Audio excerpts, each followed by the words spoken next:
If you're watching this, then you're probably a leader in some form at Revolution Church. And today I want to talk about the 5 attributes of a leader who cares. Number 1, a leader who cares for other people is a leader who is praying.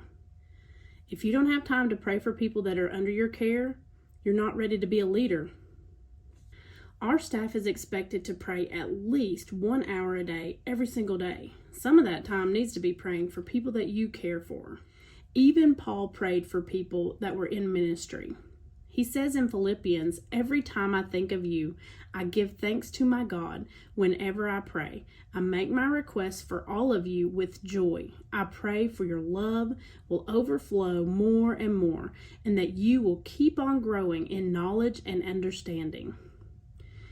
After talking about the full armor of God, Paul says in Ephesians, "Pray in the Spirit at all times, and on every occasion stay alert and be persistent in your prayers for all believers everywhere." So number 1, the best way that you as a leader can care for your team is to be praying for your team. That's the most important thing you can do for them. Number 2, leaders who care are humble. We value humility so much as a staff at Revolution Church that it's one of the things that we look for when we're thinking about whether or not we should hire someone. We often say, are they holy, are they hungry, and are they humble? To be humble is to, number 1, place God first over everything else in your life. And number 2, to value others above yourself. Proverbs 18:2 tells us, "Fools delight in airing their own opinions." So that tells me I need to listen more than I need to speak. When you do talk about Jesus more than yourselves. Humble leaders are leaders who leave behind a residue of Jesus, not themselves. Paul says in Philippians, "Do not be selfish. Don't try to impress others. Be humble, thinking of others as better than yourselves." Jesus said in Matthew, "The greatest among you must be a servant." Serve your team with humility. Humble leaders seek the Lord, find confidence in Him, execute His vision in His timing, in His way, for His glory. So leaders who care lead teams with humility towards Jesus. The number 3 attribute of a leader who cares is a leader who loves. The first job of leadership is to love people. Leadership without love is manipulation. Love must be the foundational motive for leaders who care.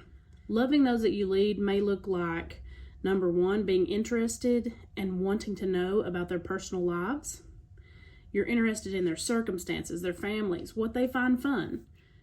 Number 2, you're concerned about their total well-being, their physical, emotional, relational, and spiritual health. Number 3, it might look like you sacrifice your agenda to help them. Obviously, you can't always make that possible that you change your whole agenda, but be willing to sacrifice when the opportunity arises.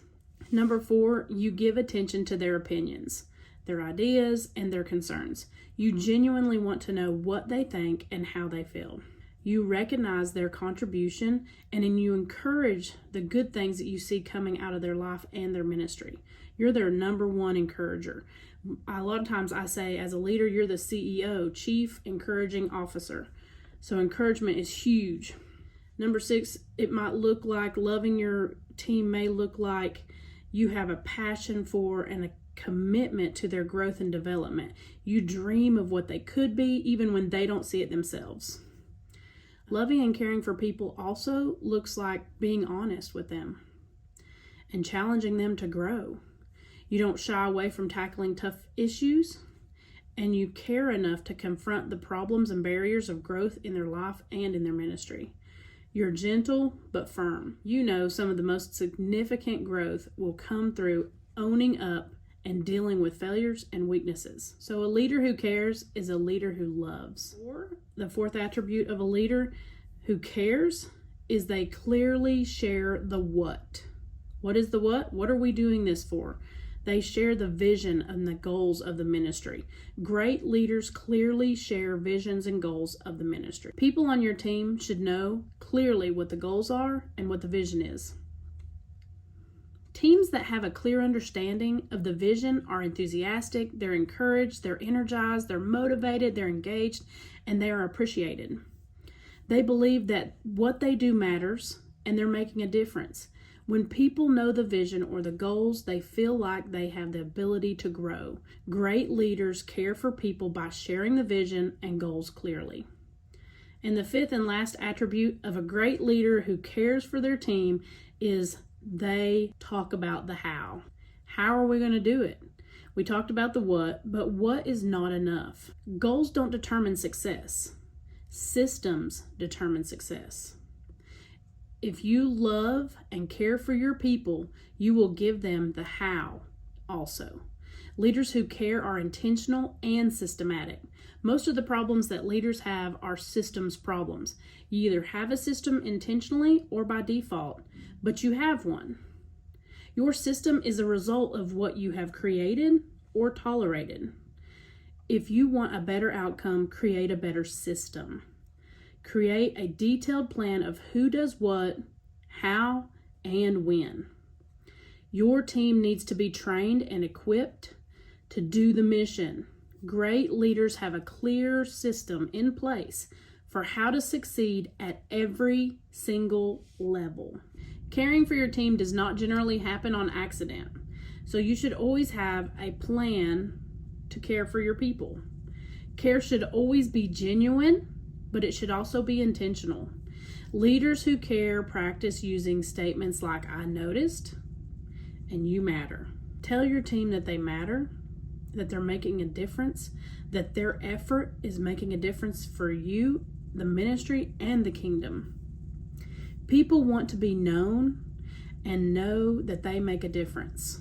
Leaders who care make sure that people feel valued, inspired, and empowered. Planning ensures that no one gets left out or forgotten. Some of the ways that we plan in our ministry is we plan birthday cards, encouragement cards, gratitude text messages, Facebook shout outs.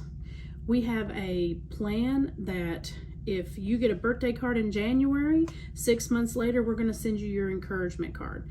That's one of the ways that we plan out strategically, intentionally, caring for and appreciating our team.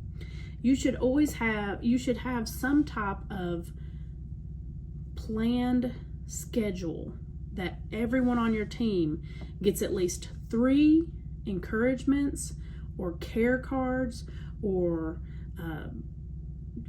prayer or Bible verses encouragements, some type of encouragement at least 3 times a year. That's the minimum. You should be checking on your team members once a month, minimum. Those are all minimums. Those are the things that you schedule. Obviously, you're going to listen to the Holy Spirit. And if He prompts you, you're going to do that immediately off your schedule, but do it whenever the Holy Spirit leads you to, obviously. But you can also, the Holy Spirit can give you what to say and when to say planned. So make a plan to care for your team consistently and intentionally. Leaders who care are leaders who are praying. They're leaders who are humble. They're leaders who love. They're leaders who clearly define what the vision is, and they systemize how to do it. Thank you.